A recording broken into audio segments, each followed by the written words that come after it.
भाजपा देश में पिछड़े अति पिछड़े वर्ग के उठाने में महत्वपूर्ण कार्य कर रही है। वहीं पिछड़े अति पिछड़ों के सम्मान में भाजपा कार्यकर्ताओं की भाजपा कार्यालय महाराजगंज में बैठक आयोजित की गई है। भाजपा देश में पिछड़े अति पिछड़े वर्ग के उठाने में महत्वपूर्ण कार्य कर रही है। वहीं पिछड़े अति पिछड़े के सम्मान के लिए भाजपा कार्यकर्ताओं की भाजपा कार्यालय महाराजगंज में बैठक आयोजित की गई। आगामी 28 जनवरी को सिवान में कर्पूरी ठाकुर की स्वर्ण जयंती पर पिछड़े और अति पिछड़े के सम्मान में महासम्मेलन आयोजित किया जाना है। सम्मेलन की तैयारी के लिए प्रदेश महिला मोर्चा के सदस्य सुप्रिया कुमारी के नेतृत्व में तैयारी बैठक आयोजित किया गया। नगर युवा मोर्चा के अमरजीत सिंह ने अपनी समीक्षात्मक राय देकर तैयारी की शुरुआत कर दी। कर्पूरी ठाकुर की स्वर्ण जयंती पर आयोजित पिछड़े और अति पिछड़े के सम्मान सम्मेलन बिहार की राजनीति में मिलकर पत्थर साबित होगा, क्योंकि कर्पूरी ठाकुर ने हमेशा से पिछड़ों के उत्थान के लिए कार्य किए हैं। उन्होंने ही सर्वप्रथम आरक्षण लागू किया था ताकि पिछड़े अति पिछड़ों के सम्मान मिल सके और समाज में उचित स्थान मिल सके। समीक्षात्मक बैठक पर भाजपा महिला मोर्चा के सदस्य और सुप्रिया मौजूद रहे। आज भाजपा कार्यालय में ये बैठक आयोजित की गई, इसका मुख्य उद्देश्य?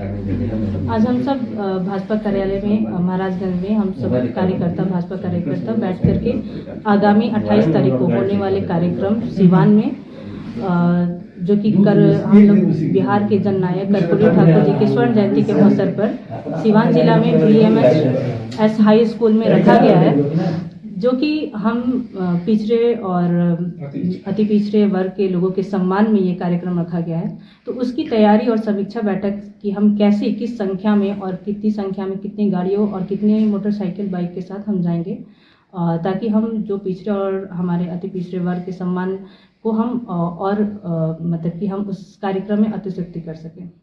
कर्पूरी ठाकुर के स्वर्ण जयंती के अवसर पे प्रधानमंत्री मोदी द्वारा भारत रत्न देना और लोकसभा चुनाव नजदीक होना, क्या यह राजनीतिकरण नहीं हो रहा है कि वोट के लिए?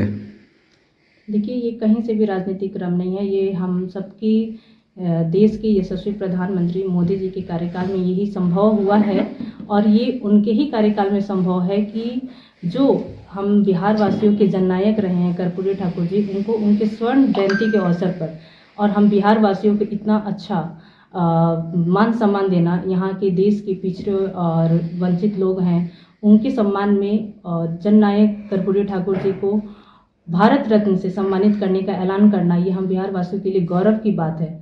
रही बात राजनीति की, तो आज तक इस देश में 70 सालों तक कांग्रेस ने राज किया है। राजनीति तो उन्होंने किया है, क्योंकि हम जानते हैं कि उनके नेहरू परिवार से 3 प्रधानमंत्री हुए हैं आज तक और तीनों को देश का सर्वोच्च नागरिक सम्मान पुरस्कार भारत रत्न से सम्मानित किया गया है और इनमें से तो 2 को उनके ही प्रधानमंत्री के कार्यकाल में प्रधानमंत्री रहते हुए भारत रत्न से नवाजा गया है।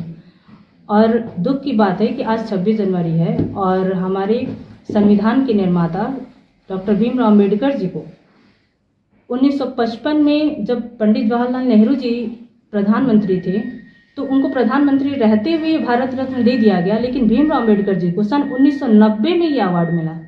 इतना ही नहीं, हम सबके देश के प्रथम गृह मंत्री, लौह पुरुष से जाने जाने वाले और पूरे देश को एक सूत्र में बांधने वाले हम सबके लौह पुरुष सरदार वल्लभ भाई पटेल जी को भी यह पुरस्कार पंडित नेहरू जी और इंदिरा गांधी जी के बाद राजीव गांधी जी के साथ 1991 में दिया गया।